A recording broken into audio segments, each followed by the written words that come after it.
Assalamu alaikum rahmatullahi wabarakatuh maghfiratuh. My dear students, welcome in the fourth part of second lesson on Sing Please written by A.G. Gardiner. I hope you all are on your required page, that is page number 15, last two line. But though we are bound to endorse, यहाँ से हम शुरू करेंगे. मेरी आपसे उम्मीद है कि आप पूरी तरह इस पर तवज्जो देंगे, पूरी तरह आप इस पर ध्यान देंगे. But though we are bound to endorse the verdict against the liftman, most people will have a certain sympathy with him. अब उस लिफ्ट वाले ने जिसने प्लीज़ ना कहने पर उस जेंटलमैन को उठाकर बाहर फेंक दिया था, उसके लिए ऑब्वियसली कानूनन तो उसने जुर्म किया है, उसकी सज़ा तो उसे मिलेगी. But though we are bound to endorse the verdict against the liftman, most people will have a certain sympathy with him. बहुत सारे लोगों को उससे ऑब्वियसली हमदर्दी भी होगी. While it is true that there is no law that compels us to say please, there is social practice much older and much more sacred than any law which enjoins us to be civil. कहता है while it is true that there is no law that compels us to say please, ऐसा तो कोई कानून बना नहीं है कि जो हमें ज़बरदस्ती करे, ज़ोर ज़बरदस्ती करे कि आपको प्लीज़ कहना ही पड़ेगा. ऐसा दुनिया के ना किसी देश में लिखा है, ना किसी चीज़ के अंदर लिखा है कि भाई आपको प्लीज़ कहना ही पड़ेगा. There is a social practice, एक समाजी एक रीत है, एक प्रथा है, much older and much more sacred than any law which enjoins us to be civil. ऐसा कोई कानून जो हमें मुहज़्ज़िब शहरी बनने पर, सभ्य शहरी बनने पर, सभ्य नागरिक बनने पे जोर दे, इससे पहले इससे बहुत पुरानी एक सोशल प्रैक्टिस है, और वो बहुत ही पुरानी सोशल प्रैक्टिस है. And the first requirement of civility is that we should acknowledge a service. और हम सिविल के मायने शहरी भी होते हैं और सिविल के मायने मुहज़्ज़िब भी होते हैं. मुहज़्ज़िब मतलब सभ्य मतलब जो सभ्यता के साथ रहता हो, जो समाज के दिए हुए बंधन के साथ, समाज के साथ कैसा भागना चाहिए, समाज के साथ बर्ताव कैसा करना चाहिए, उसके साथ रहता हो, उसे सिविल कहेंगे. There is a much more practice much older and much more sacred than any law which enjoins us to be civil. ऐसा कोई कानून के जो हमें शहरी बनने पे जोर दे, ये करने से पहले, ये सब होने से पहले एक सोशल प्रैक्टिस है. And the first requirement of civility is that we should acknowledge a service. और इस सिविलिटी के रिक्वायरमेंट के अंदर एक बहुत ही मानी गई और बहुत ही जानी गई सर्विस है. Please and thank you are the small change with which we pay our wage as social being. Please और थैंक यू ये एक छोटे से चेंज हैं जो हमें सोशल बीइंग कहने पर बाध्य करते हैं. गौर कीजिए, अगर आप किसी रेस्टोरेंट में जाते हैं, होटल में जाते हैं, या फिर आप समाज के किसी भी अंग के साथ कोई बात करते हैं, इवन आप उस चीज़ के लिए पे करते हैं. फॉर एग्जांपल, एक ऑटो रिक्शा से आप उतर रहे हैं, उस ऑटो रिक्शा से उतरने के बाद आपका फेयर हुआ, आपका किराया 20 रुपया हुआ, 20 रुपीज़ आपका फेयर हुआ, आपने 20 रुपीज़ को दिए, चलते बने. ये तो एक नॉर्मल बात हुई. लेकिन अगर आप 20 रुपीज़ देकर आप उसे ये कहें शुक्रिया भैया आपका, आपने यहाँ ला के छोड़ा, तो यकीन मानिए आपका चेहरा वो कई महीनों तक नहीं भूल पाएगा कि ये वो इंसान है, ये वो आदमी है, ये वो लेडी है कि जिसने अपने काम पर मुझे पैसा भी दिया और साथ में शुक्रिया भी कहा.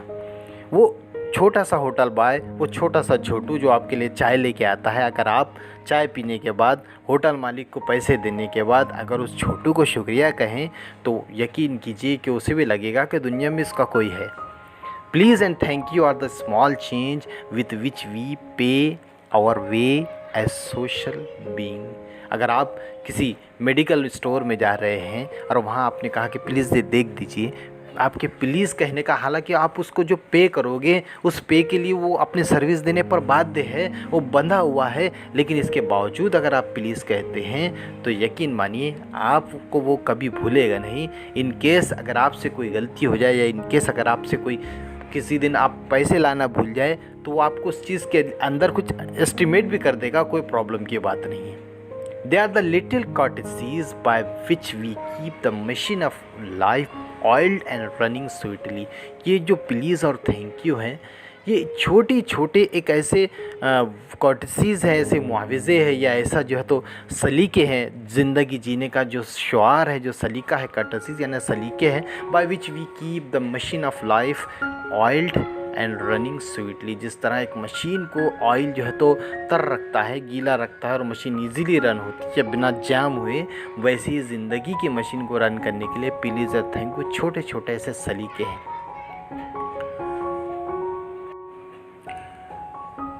They put our intercourse upon the basis of a friendly cooperation on easy give and take instead of on the basis of superiors dictating to others। अब ये जो प्लीज़ और थैंक यू है, ये क्या करते हैं, क्या कमाल होता है इनका। They put our intercourse upon the basis of a friendly cooperation। हमारे समाज के अंदर ये हमारा जो इंटरकोर्स है, इंटरकोर्स का मतलब होगा यहाँ पे मेलजोल।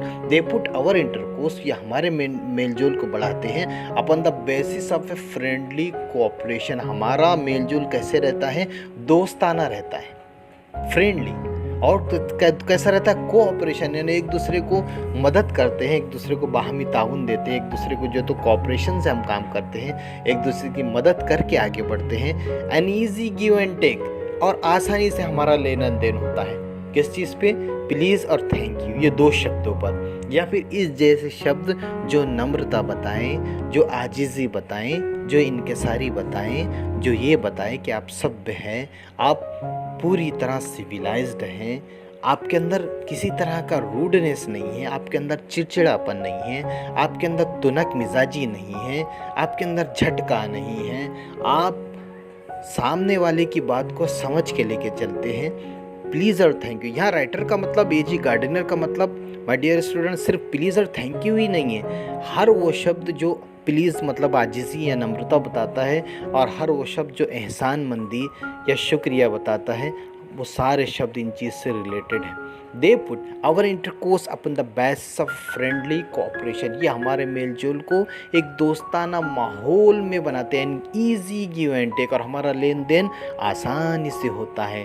Instead on the basis of superiors dictating to inferiors, ना कि ऐसे कि सुपीरियर यानी बड़े डिक्टेट हुक्म चला रहे हैं इन्फीरियर यानी छोटों को। यहाँ बड़े का और छोटे का मतलब उम्र में बड़ा छोटा नहीं, यहाँ बड़े और छोटे का मतलब पैसे में बड़ा या छोटा, या पोजीशन में बड़ा या छोटा, या व्यवहार में बड़ा या छोटा, उसके अंदर। यानी प्लीज़ और थैंक यू हमारे माशरे के मेलजोल को आसानी अता करते हैं, ना कि ऐसे कि जैसे सुपेरियर इन्फीरियर को यानी बड़ा छोटे को डिक्टेट कर रहा है, हुक्म दे रहा है, हुक्म चला रहा है। It is a very vulgar mind that would wish to command where he can have the service for asking and have it with willingness and good feeling instead of resentment. Willingness चाहना। It is a very vulgar mind that would wish to command where he can have the service for asking and have it with willingness and good feeling instead of resentment। यानी कहने का मतलब क्या हुआ, एजी gardener कहते हैं कि अगर कोई दिमाग के अंदर ये रखे कि भाई मैं किसी को ऑर्डर तो दूंगा बड़े रूखे मन से, बड़े ही कड़क अंदाज में, बड़े ही रुद्र अंदाज में जो है तो मैं किसी को सर्विस के लिए कहूँगा, और वो जो सामने वाला सर्विस दे रहा है वो बड़े ही दिल की गहराइयों से और बिना कोई शर्मिंदा हुए और बिना कुछ नाराज़गी दिखाए हुए उसको सर्विस दे, तो ये बात तो बिल्कुल भी खिलाफ अकल है, और ये बात तो बिल्कुल भी दिमाग के बाहर है कि ऐसा तो हो ही नहीं सकता। क्या आप रूखे मन से किसी को ऑर्डर करें और वो सच्चे मन से आपको सर्विस दे? बीज बोए बबूल का तो आम कहाँ से आया? It is a very vulgar mind that would wish to command where he can have the service for asking and have it with willingness and good feeling instead of resentment.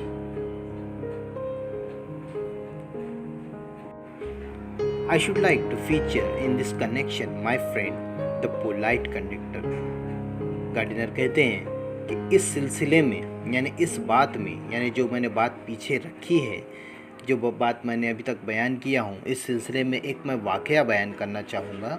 The polite conductor, एक बहुत ही आजिज़ी वाला बस का conductor, उनके बारे में मैं बताना चाहूँगा। By this discriminating title I do not intend to suggest a rebuke to conductors generally. Gardiner कहते हैं कि मैं बस कंडक्टर की जो एग्जाम्पल दे रहा हूँ इसका मतलब ये नहीं है कि सारी दुनिया में बस के जितने कंडक्टर्स हैं मैं उनके साथ कोई भेदभाव कर रहा हूँ। डिस्क्रिमिनेटिंग भेदभाव, इंटेंट मर्जी मंशा, सजेस्ट मशवरा, रिव्यू फटकार लगाना। By this discriminating title, I do not intend to suggest a rebuke to conductors generally.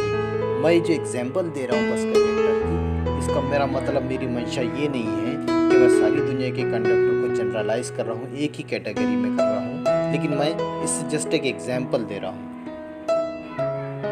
On the contrary, I am disposed to think that there are few classes of men who come through the ordeal of a very trying calling better than bus conductors do. On the contrary, बल्कि इसके बरक्स, यानी मैं generalise तो किसी को कर नहीं रहा हूँ सारी दुनिया के बस कंडक्टर्स को। On the contrary, बल्कि इसके बरक्स, I am disposed to think, मुझे ऐसा लगता है, गार्डिनर को ऐसा लगता है, that there are a few classes of men who come through the ordeal of a very trying calling better than bus conductors do. ऑर्डिल मतलब बहुत सख्त परीक्षा, कड़ी परीक्षा, यानी मुझे तो ऐसा लगता है, बोलता है कि बस कंडक्टर अपनी ड्यूटी निभाने के लिए भांत भांत किस्म के कस्टमर्स आते हैं। किसी का मिजाज कैसे रहता है, किसी का मिजाज कैसे रहता है, इन सब को डील करते हुए बस कंडक्टर एक बहुत ही कड़ी परीक्षा से अपनी ड्यूटी को पूरी करते हैं। मेरा तो ऐसा मानना है, गार्डिनर का ऐसा कहना है। On the contrary, I am disposed to think that there are few classes of men who come through the ordeal of very trying calling better than bus conductors do. बहुत सारे बस कंडक्टर हमारा कड़ी परीक्षा से गुजरते हैं। मेरा तो ऐसा मानना है, गार्डिनर का ऐसा कहना है, बहुत सारे बस कंडक्टर बड़ी कड़ी परीक्षा से गुजरते हैं अपनी दिन भर की ड्यूटी को निभाने के लिए। Here and there, you will meet an unpleasant specimen who regards the passenger as his natural enemies. अब बस का अगर आप हमेशा सफ़र करते हैं तो अक्सर आपकी मुलाकात ऐसी भी ज़ाती प्रजाति पे से होती है, स्पेसिमेन। इसका मतलब पहली गार्डिनर ने माफ़ी मांग ली है कि मैं सारे दुनिया के बस कंडक्टरों को जनरलाइज नहीं कर रहा हूँ, पहले उन्होंने सॉरी कह दिया है। लेकिन ऐसा भी होता है, देखिए अपने हाथ की 5 उंगलियां बराबर नहीं हैं। Here and there you will meet an unpleasant in specimen. कभी कभी सफ़र में ऐसे भी आपको नमूने से आपकी मुलाकात हो जाती है। स्पेसिमेन नमूना कहा है। Again, who regards the passengers, जो पैसेंजर को ऐसा समझते हैं एज हिज नेचुरल एनिमीज़, यानी ऐसे भी बस कंडक्टर रहते हैं जो ऐसे भी बस कंडक्टरों के नमूने हैं जो बस में चढ़ने वाले पैसेंजर्स को अपना जाती दुश्मन समझते हैं। नेचुरल एनिमीज़, ज़ाती दुश्मन, कुदरती दुश्मन यानी ज़ाती दुश्मन। As creatures whose chief purpose, creatures यानी जीव जंतु, मखलूक, as creatures whose chief purpose, जिसका मेन मकसद होता है on the bus is to cheat him, कि ये सारे के सारे लोग मुझे धोखा देने के लिए आए हैं। ऐसे भी बस कंडक्टर होते हैं कि जो ये सोचते हैं कि जितने भी बस में जितने यात्री सफ़र कर रहे हैं सब के सब मुझे धोखा देने के लिए आए हैं। और ये क्रिएचर मतलब ये मेरे जैसे स्पेसिमेन, यानी बस ऑब्वियसली बस कंडक्टर भी एक इंसान है, लेकिन वो बस कंडक्टर दूसरे लोगों को दूसरा क्रिएचर समझ रहा है, दूसरी मखलूक समझ रहा है, दूसरे प्राणी समझ रहा है। As creature whose chief purpose on the bus is to cheat him, जिनका मेन मकसद बस में सिर्फ और सिर्फ उसे धोखा देना है। And who can only be kept reasonably honest by loud voice and an aggressive manner. और ये सारे के सारे लोग एग्रेसिव मैनर यानी गुस्से वाला स्वभाव, और लाउड वॉइस यानी ज़ोर से आवाज़, रीजनेबली ऑनेस्ट यानी अगर ईमानदारी से बोला जाए तो ये लोग सिर्फ और सिर्फ 2 ही तरीके से खामोश रह सकते हैं। आई मीन बस कंडक्टर ऐसा सोच रहा है कि जितने भी क्रिएचर बस में घुसे हैं ये सिर्फ 2 तरीके से खुश रह सकते हैं। एक तो इनके साथ दुरुस्त व्यवहार रखा जाए और दूसरी अपनी आवाज़ को ऊंची रखा जाए, लाउड रखा जाए। But this type is rare than it used to be. लेकिन इस तरह के तो बस कंडक्टर होते हैं बहुत कम होते हैं, और अब तो बहुत कम हो गए। I fancy the public owes much to the underground railway company which also runs the buses. Gardiner का कहना है, अब चूँकि गार्डिनर एक इंग्लिश राइटर हैं, तो जनरली लंदन बड़ा फेमस है अंडरग्राउंड मेट्रो के लिए। तो उनका कहना है I fancy the public owes much to the underground railway company. मुझे ऐसा लगता है कि पब्लिक को, आवाम को, प्रजा को तो जो अंडरग्राउंड रेलवे कंपनी है इनका शुक्रगुजार होना चाहिए कि जो कई वर्षों से इतना सिस्टमेटिक अपना काम चला रहे हैं। विच आल्सो रन्स द बसेस, जो बसों को भी चलाते हैं।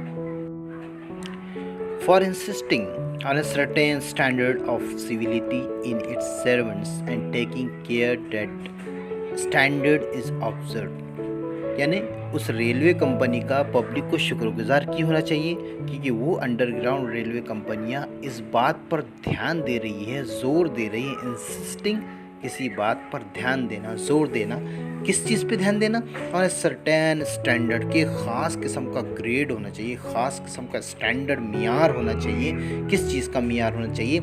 ऑफ सिविलिटी, सभ्यता की। किस चीज़ की सभ्यता की? इन इट्स सर्वेंट, कि भाई हमारे कंपनी के अंदर, रेलवे कंपनी के अंदर जितने भी लोग कर्मचारी काम करते हैं वो अपने कस्टमर्स के साथ कैसा व्यवहार करते हैं, कैसा बर्ताव करते हैं। उनके अंदर एक ख़ास किस्म का ग्रेड होना चाहिए, उनके अंदर ख़ास किस्म का सर्वेंट का एक ग्रेड होना चाहिए। आपको याद दिला दूँ कि आपने इस बात पे तवज्जो दीजिए कि रेलवे के आगे कंपनी लिखा हुआ है।